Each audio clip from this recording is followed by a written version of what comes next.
Banyarwanda turagarutse ku Mpinyuza TV, turabasuje aho muherereye mwese kuri cya kiganiro tuba tugerageza kubabwira uburyo abanyarwanda tugiye kubyuka uyu mwaka wa 2023 n'utubera impfabusa. Uyu mwaka wa 2023 utubera umwaka wo kubaka ubumwe bw'abanyarwanda, bwa bumwe bwa bundi Kagame muri bya bihebye yahoraga avuga ati ngo azava ku butegetsi, azava ku buyobozi, azava ku butegetsi ari uko abanyarwanda bashyize hamwe.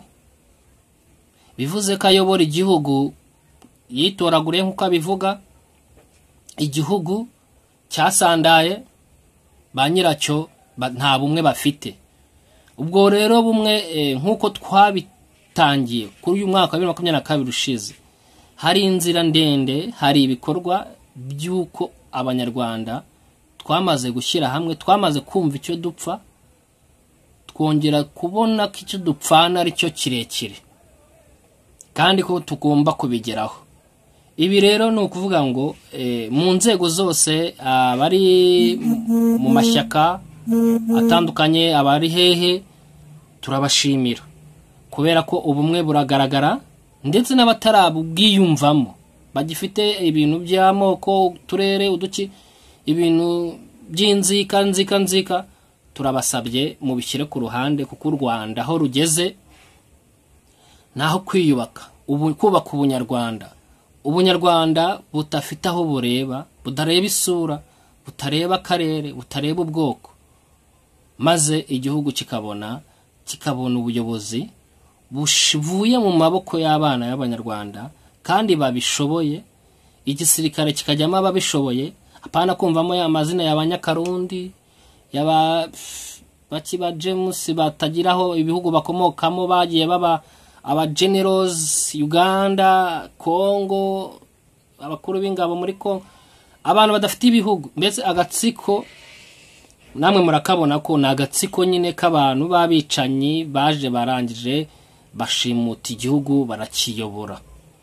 Mwamaje no kubona umukuru w'igihugu muri bya bihe byiwe agitembera kigaragara, aho yagendaga avuga ko yagiye gukoresha ngo za trotsiye nimba ari za DNA, agasanga komoka muri iyo hepfo ngo muri za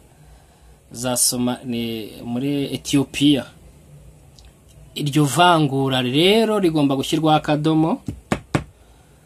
Ubushobozi n'ubushake abanyarwanda turafite, rubyiruko rw'u Rwanda, rungano rwacu, ibyo tuzabigeraho.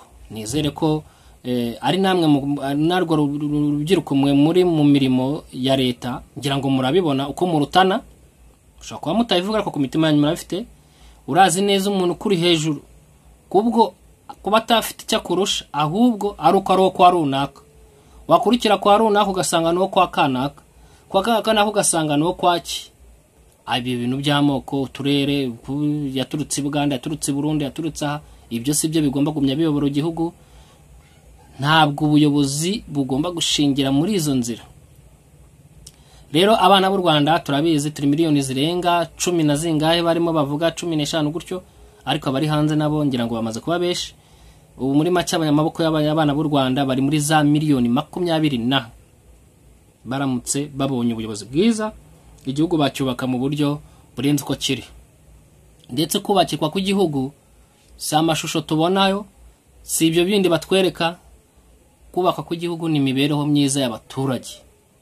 Ubu Rwanda rurimo ibice bibiri, harimo igice cy'abakimaze, abagatsiko, imandwa zabo, intore zabo, aribo batuye muri Kigali na he mu mijyi itandukanye y'intara zigize igihugu. Hakaboneka naba rubanda rugufi, babandi nyine birirwa bafatwa bagashyira ku ma YouTube ubuzima babayemo, bazimura imibereho yabo n'imiryango yabo, ubukene bafite, ego baba bafite, batabarizwa, maze igihugu kikirirwa kijya gusaba, zisaba inkunga ngo za bwaki zateye hano mu majyaruguru, zateye Bugesera. Ayo mafaranga yose akakusanywa niyo muri kubona muri za Arsenal, muri za Paris Saint-Germain, ubundi bakaryoherwa n'ubuzima bwabo. Ayandi asigaye ni ayo muri kubona abana ba Kagame birirwa bajyana mu kugura amazu meza, amamodoka meza, amasaha meza, bose nayo muri mubona ajyana ku kwimenyekanisha mu bihugu by'Abarabu, iyo za Dohana hehe, akajya kuri Tableau d'Honneur akishyura bishoboka. Nayo muri kubona ahora yishyura yica abana